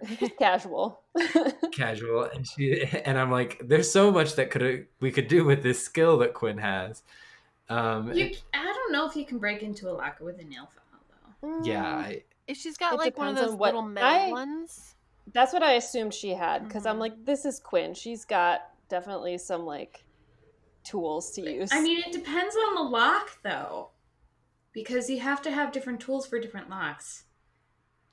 I don't know. Yeah. I read a lot of young adult novels, and people break into each other's lockers all the time, so it didn't seem... With nail files? Nail files are pretty big, though. Not like a small metal one. I don't know. Yeah, they're usually really you need a small. little bit more finesse with locks. Yeah, like This you is get a small school little... that supposedly doesn't have money, so theoretically, That's true. the That is lockers true. could be janky and easy to break open. That is entirely true. That's why Emma's only there like 5 times out of a whole season, because they can't afford to keep her in office. And so Quinn says that she will be his girlfriend and she will wear the promise ring, and she thanks him. She's like, "You're such a leader. Because of you, we had Finn stand up for Kurt at the wedding." What? How? How is that because of him? Because Finn felt bad because Sam was the hero. Oh, and they were like weirdly sexualizing Sam's black eye, and I was like, injuries are not hot. Why is this happening? Yeah, because she was like, "Oh, it looks cute, and here's a cream for your bruise." She said it was kind of hot. Like when it first did. happened, she's like, "That's kind of sexy," or "That's kind of hot, actually." And I was like, "Okay, he has a black eye. He's in a lot of pain." So Quinn is a sadist? No. I also feel like Quinn, I would have liked to see like what her thought process was, and we didn't get to see that at all because this was like not a really big plot. And so it makes it seem like, oh, I got wedding fever, so I'm going to say yes. True. That's true. Oh, yeah. Yeah. Yeah, we do get this plot mainly from Sam's perspective, which is interesting because we've known the character of Quinn much longer. Because everything has to be from the man's point of view, remember? And Quinn's would have been so much more interesting because obviously, like, she had just gotten, like, she just had a baby. She was in, like, a long-term relationship with Finn. Like, it would have been so much more interesting. But, yeah, like, there was, like, a couple moments, like, cutesy moments during the wedding where, like, they were, like, cuddling or whatever. So, like, yeah, I guess it does kind of come off as wedding fever. And she's just like, yeah, I'll wear your ring. Also, like, maybe this is just how I feel in general, but I'm like, she is gorgeous and he exists. Like, he is a piece of white bread. I disagree. He's a beautiful golden retriever. Yeah, He's okay. He's a human golden retriever. I don't know. He was very happy and excited when Quinn said yes. Yeah, and he that was wagging really his tail. He was very wagging his tail. Yeah. And He's that a beautiful golden retriever. And so now we just have the Sue storyline. Yeah, that's pretty much it. Oh my gosh, Yeah. I have some notes on this. I didn't realize it Carol happened Burnett appeared for this. I was just like, Carol Burnett is doing her best. So, like, I didn't even remember this happening in season 2. I thought this was, like, way, way in the future, and I was stunned by it. So Sue, because Rod Remington, her ex-boyfriend, got engaged and announced it on air, Sue decides to try online dating and realizes that her only match is herself. So that means she created 2 profiles. That's what I that was means. like, that's what I was like, how does that even work? Also, can we talk about what she put as her interests? Yelling was one of Well, them. Tantric? Yelling. No, not just yelling. Tantric yelling. So I was like, sex. Yeah. Like, loud. So she would have had to set it as, like, women looking for woman looking for woman as well. Like, That's she would true. have had to make 2 profiles. Like, this is so It very much complex. looked like okay, Cupid. Were online dating sites that sophisticated back then? Yes, like we Yeah, probably I had to think pick so. one or the other. I could imagine that you probably weren't allowed to pick 2 like you are now. Like, you could pick looking for all now, but I think in the past you could probably only pick between the 2. Other interests were extreme taxidermy, which I'm like, what does that mean? She is taxidermying a live animal, and also, Oh my her god, other what if interests- that is? That's why I was like, I paused it and wrote everything down. She also said, poking the elderly with hidden pins. Wow. What? Wait a second. poking the elderly with hidden pins. Like, she has a pin in her jacket, and she, like, pokes them when she rubs up against them. Because then that happens with her mom. What? What? So she hugs her mom, and her mom's like, ow, like, you have such a big rib cage or whatever, but, like, does she have a pin in her jacket? Oh my god. Mind hidden pin. Easter egg. Also, I was going to say that I feel like around this time, there were a lot of weird news stories, like fluff news pieces about like, this woman is going to marry herself or like marry her cat. Like, I feel like that was like a thing. Marry a ghost. Because that happened. Yeah, the woman who married the ghost pirate got divorced to the ghost pirate. Yeah, I know. I remember unhappy marriage. Love is dead. This was in on July 4th. I remember us talking about it when I was in LA with you guys. Yeah. When we birthed this podcast. Aww. Lord. So long ago. It was like 10,000 years. I was there 10,000 years ago. We could see other people in person. Oh my goodness. Yeah. Do you know what I was thinking? That I really want to go to a bar. Oh. Is this the thing? Yes, it is. Alyssa's eyes look so sad right now. Oh no. I just want to go to a bar and like dance and have fun with people. She wants to dance with somebody. A song Glee will cover later. Spoilers. So Carol Burnett shows up because Sue decides in the show. Doris. Doris. Okay, I could not remember. Mom. I just kept calling her Carol Burnett in my notes. Same. Because Sue has decided that since her only match was herself, she's going to marry herself, and she sends out invitations and everything. And she has stamps with her face on it. Can we talk about her wedding planner as well? The wedding planner that was like surprised. Marcia, because she was something. Yeah, yes. She's like, unique weddings sometimes take place outside. Yeah. like, you specialize in unique wedding. Yeah. And then Marcia got fired. Well, also when Carol Burnett comes in, she says something about her like, "Oh, it's okay that you're mannish," and I was like, "Is she mannish because she's in a tweed blazer?" Yeah, like, she's literally like, what? "It's okay for women to be handsome," and I was like, "Okay." Okay, I'm gonna be real. I've read not a lot, but a fair amount of like classic literature, and handsome women is a very common thing. That's and true. It means something different, and, like, right? It does. Yeah. It means well, like beautiful. Well, it means beautiful, but like there's layers to it. Yeah, like I can't think of the word. Like something that you want.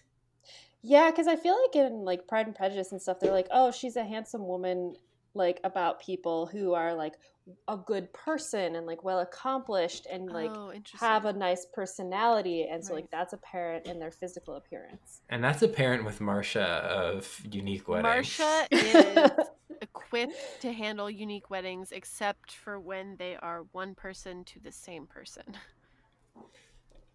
And she will be officiating as well as walking herself down the aisle. Yes. Honestly, that saves a lot of money. Yeah. So Carol Burnett shows up after hunting Nazis. She's a famous Nazi hunter. Because there is a whole backstory, kind of, where she left her two daughters to go fight. Exposition. Well, also when she said like, "Oh, I had to go kill the last Nazi," I was like, "LOL, they're still here. Come back to 2020. Come back, Carol Burnett. We still need you." Documented Nazi, where they were documented as part of the Nazi party. That was an addendum they forgot to add. I know. I was like, she needs to see 2016. Yeah. So she she's like, I'm back. And she wants to sing at Sue's wedding. And so they rent rehearsal space. And they sing, "Why, oh, why, oh, why, oh, did I ever leave Ohio?" Okay, really quick. The song quick. that Hannah sings to herself every morning. Really quick. I just want to say I will not stand for any Ohio bashing on this podcast during this episode. I do not want to be bullied for where I was born. I can't help it. Says every person ever. From Ohio. Okay. Also, I don't like the song in general. Let's just get that out of the way. Is this song from something? I I think it's from like a musical, right? Yeah, I think it's from a musical, but I have no don't know idea what which one. musical. Also, she said something about singing Appalachian murder ballads as well. Yeah. Yes. I want to hear those. Sue used to sing Appalachian murder ballads with her dolls. because Doris was always too busy to sing to her. Yeah. Yes. Okay. So Ohio, it's from 1953, sung by who was it? Doris Day. And then so this is on the Wikipedia. It's talking about it's from a Broadway musical, Wonderful Town, and then bemoaning the fact that they had left Ohio for New York City. Okay. And then the last note on the page is skeptically. an additional noteworthy release was in November 2010 when it was sung by Carol Burnett and Jane Lynch on the popular U.S. television show Glee. So there you go. Also, the New York versus Ohio just makes me think of in How I Met Your Mother when Ted is like, my parents live in Cleveland and I live in the moment. That was another deep reference. Wow. I'm full Deep of cut. deep references. I am an You're so English deep. teacher. True. I have a lot of respect for Cleveland just because of, shout out to another podcast, Serial, who did an entire year in the Cleveland court system. Oh. Learned a lot. Very interesting. Ooh, I'll If have you're to into true catch crime up on and, that. stuff like that. Very A murder interesting. You might podcast. want to listen to that. It's not murder. It's about all of the cases that go through the Cleveland courthouse okay. in 1 year. So literally everything. That's It's very interesting, interesting. Yeah, it is. So then after they sing Why Oh Why Did I Ever Leave Ohio, and she's like, there's this whole thing where it's like, Merry Christmas, hunt Nazis. That Yeah, whole that thing. sing talk, it was like, Yeah. we got trouble in River City, but not. It's like she's like something and then like neglected, and I was like, okay, this is aggressive. I don't know what's happening here. I couldn't tell if it was actually part of the song and they were like Yeah. doing that, or if Too. that was like their own jujo they were bringing to it. I was really confused. Once they started rhyming, I was like, oh, this is part of the song, but they made it up themselves. Yeah, they changed the whatever was initially there to make it Glee. Yeah. Right. Hunt Nazis. And then, so at the wedding rehearsal, it's just Doris, who's wearing white because she says it goes well with her Skin complexion, tone. her skin I was like, tone. her skin tone, you're both white. And then But she says she's a that redhead. She says that So. Susie is what she calls her. Susie has her father's complexion. I was like, I don't see the difference. Yeah, I think my note was just, you're both white. Like, why is this? Yeah, why is this a thing? Which, quick interception here, I have just been watching an Indian show on Netflix called Hasmukh? I think it's Hasmukh. Anyway, very interesting because of the difference in colors. They went to a funeral. Everyone wears white because white is a mourning color in India. They also wear red for wedding dresses. Yeah, it's very, like, the brighter color you can get for weddings, the better it is. It's just, like, difference in perspective there for a little bit of that, Which, Knowing scene. That, it's interesting that, like, Mindy Kaling's character on The Office always wants to wear white to other people's weddings. And I'm like, well... Interesting.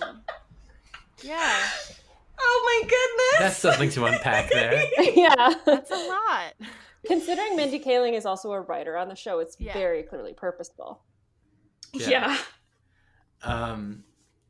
So at the wedding rehearsal, Jean is asking Doris, like, where were you? And she was like, I was hunting Nazis, keeping you safe. didn't you get my illustrated copy of Mein Kampf? I And Gene was died. just like, yeah. I thank laughed. you. Oh, that So was adorable.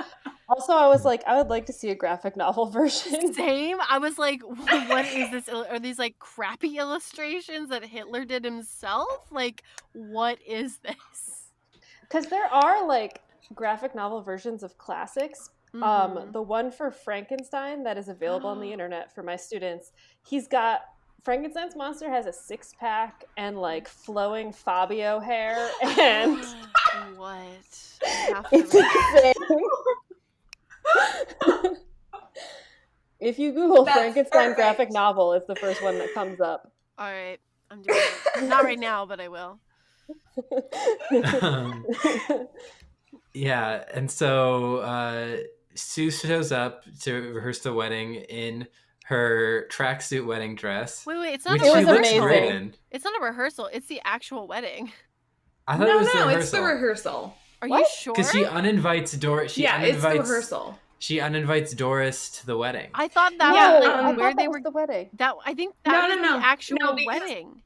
No, it wasn't, because Doris says at the beginning, I hope that the wedding is more interesting than the rehearsal to Oh, okay. Wow, I always thought that was just the wedding. They just had it in this weird hall.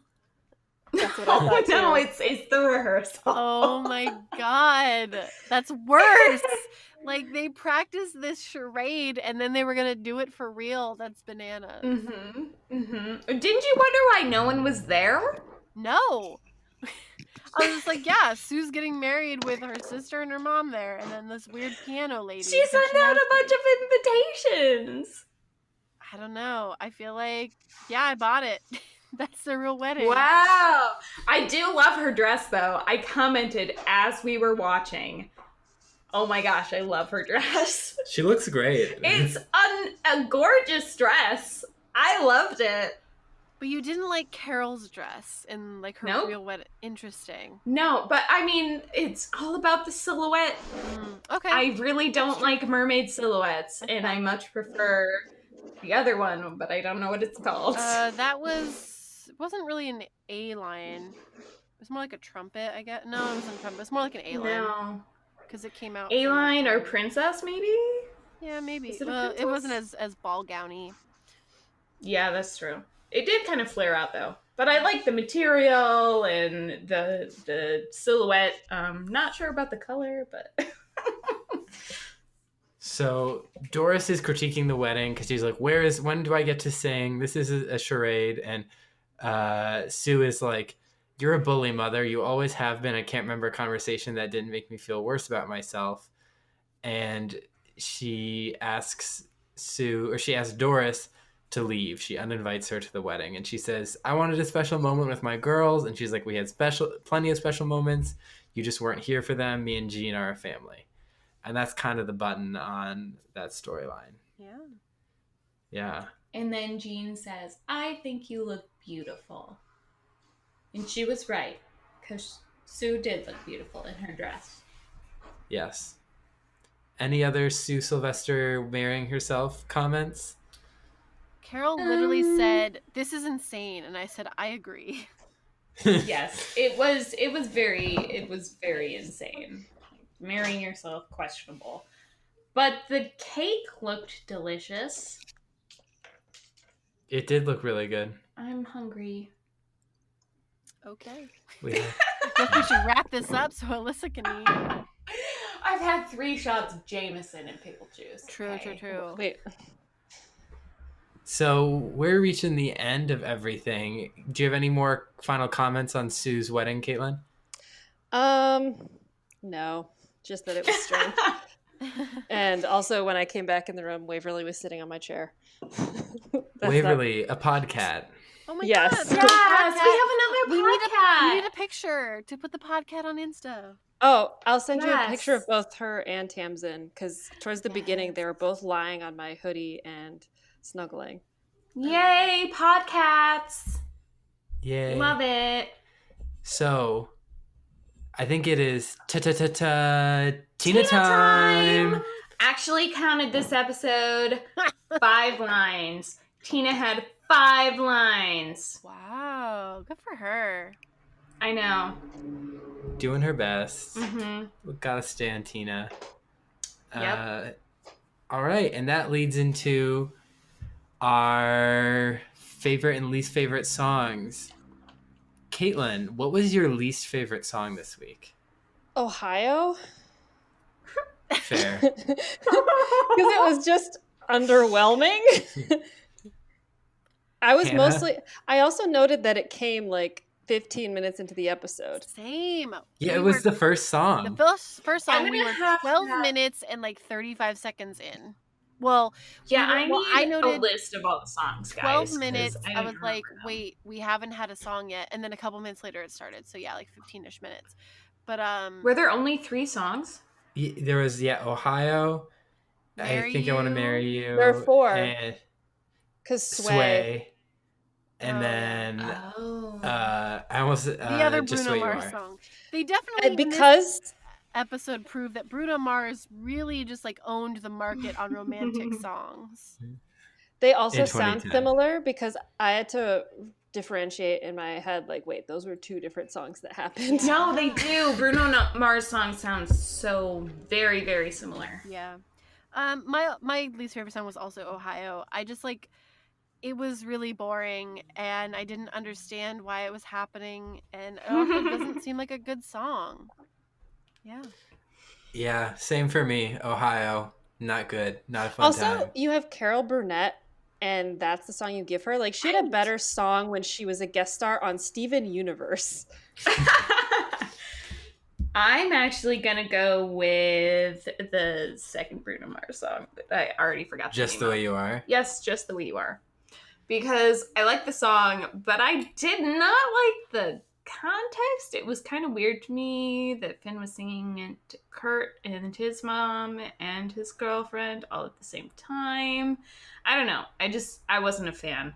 And for some reason, I found Ohio extremely entertaining, especially when they were talking about Nazi killing. Amazing. So actually, like, another thing about like those Bruno Mars songs is that like I feel like I'm not sure Glee did justice to them, because like they also sounded very similar in terms of like the covers. So I'm wondering if it's like that's just how the songs are, or if like the Glee covers are also super similar. No, you're right. back to back. Sometimes, like, I feel like in this episode, they didn't do a lot of creative. They didn't stretch the creativity no of the mashups. songs. Yeah. I would also like to redact my Steven Universe statement because I am wrong. I was getting... I just fact-checked myself and I was like, no, it was Patti LuPone I was thinking of. Good to know. Good to know. What was your favorite song, Caitlin? My favorite was Just the Way You Are, only because I was like, of these, that's the song that I dislike the least. And even though most of it, I was just like, I wish I was hearing the Anna Kendrick version of this. Colin, what was your worst song? What did you say? Was it Ohio? I said Ohio. Okay. Yeah. I couldn't remember. I wanted to make sure everyone bashed Ohio that should bash Ohio. The song, not the state. Yeah, kind of the same along with Caitlin. Like, I picked this song because I hated it the least, or liked it the less. I don't know how to say it, but yeah, I picked "Marry You," the other Bruno Mars song. I like the harmonies in that one, but other than that, that's kind of it. I also picked Marry You because, well, it's a fun song, even though maybe not the best choice because they're talking about a dumb decision during the actual marriage. But Carol and Bert dancing down the aisle was like spot on. It was Super a very cute scene. Yes, it was. Yeah, Marry You is really cute. I'm still going with Just the Way You Are because I thought it was really cute and like fun. But I did like Marry You too. But I like Just the Way You Are. I liked Finn's little dance that he did. Mm-hmm. Caitlin, who is your least valuable player this week? My least valuable player is Sue / the school board. Yep. Because they just did not handle anything well. Valid. Yeah, no, I agree with that. like kind of how I said about like Sue, like I understand where she was coming from, but also I don't think any of it was handled well. I kind of didn't even want to like get into any more of that, so I actually just chose Carol Burnett's character because she was a bully to Sue, and I was like, that was uncomfy to have to watch like a mom be that way to a daughter's, like, because like also she wasn't very nice to Jeannie either. So yeah, I'm going with Carol Burnett's character, Doris. I'm also going to go with Doris. And it's really unfortunate because I feel like a mother should always be supportive and there for her daughter. But I actually have had the unfortunate experience of witnessing several actually similar relationships. So this touched very close to home for me, and I really disliked her. When Finn said he wasn't going to help Kurt, at first I'm like, oh, I'm going to put Finn. And then the episode beat up on Finn so much that I was like, well, I don't have to. So I'm going with, this has been a hard decision, and I'm basically choosing right now, but Santana. Because I think it's going to come out more later on, but Santana's just trying to mess with Finn and Rachel just for fun and just because she also wants to use the phrase Chili Willy. Yeah, I also have to say, because I know where they eventually go with her character, and I don't like this narrative either. Yeah. Like, so she's a bully for... Yeah. Yeah, so We'll get she's... into it later. We'll get there. But yeah, she's just being a jerk. For no reason other than she doesn't have a boyfriend on the football team, which determines a woman's worth. In that regard, like, she and Doris are on the same level because they're just being a bully. Why? Yeah. Yeah. Caitlin, who is your favorite character this week? I'm gonna go with Kurt's dad, because except for when he like gets a little too violent with when he shoves what's his name? I can never Karofsky. I was like, no, but every other time I was like, he's the only adult that really had an appropriate reaction. He's adorable at the wedding. Like, it's just a pure Midwestern dad. Yeah. Hannah? I'm gonna go with Kurt because he put that wedding together in like 6 days, ? And it was fabulous. But also, like, I think it was really cool that he actually like stood up to Sue and was like, actually, you're bullying me. He was like really supportive of Carol and Bert. So yeah, I think there was a lot of good stuff from Kurt this week. I'm gonna go with Sue. And this could be questionable because of what you were talking about with the school board and, you know, all of her decisions. But I think in the realm of Glee, Sue was actually reacting to these situations in a somewhat normalized way and in a way that we would think is acceptable from the lens of Glee. Okay.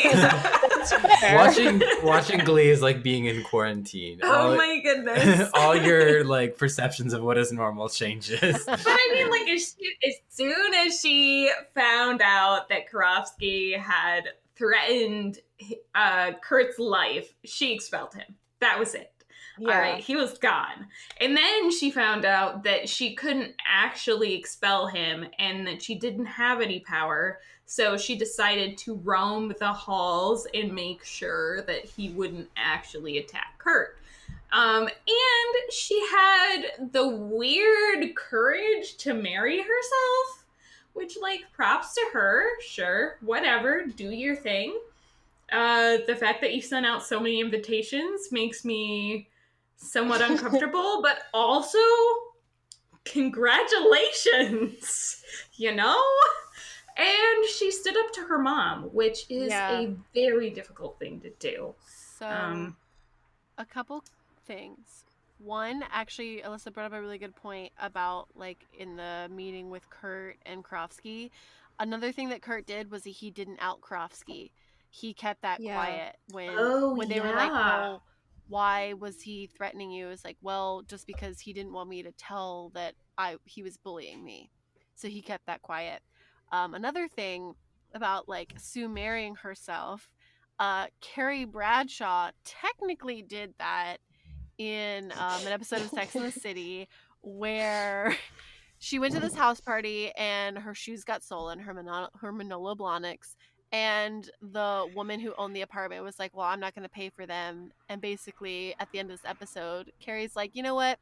I'm going to marry myself, and as a wedding gift, you should buy these shoes for me. So yeah. See, whenever I think of marrying yourself, I think of Mike Wazowski in Monsters, Inc. when he's like, I'm so romantic, I could just marry myself. Two different energies.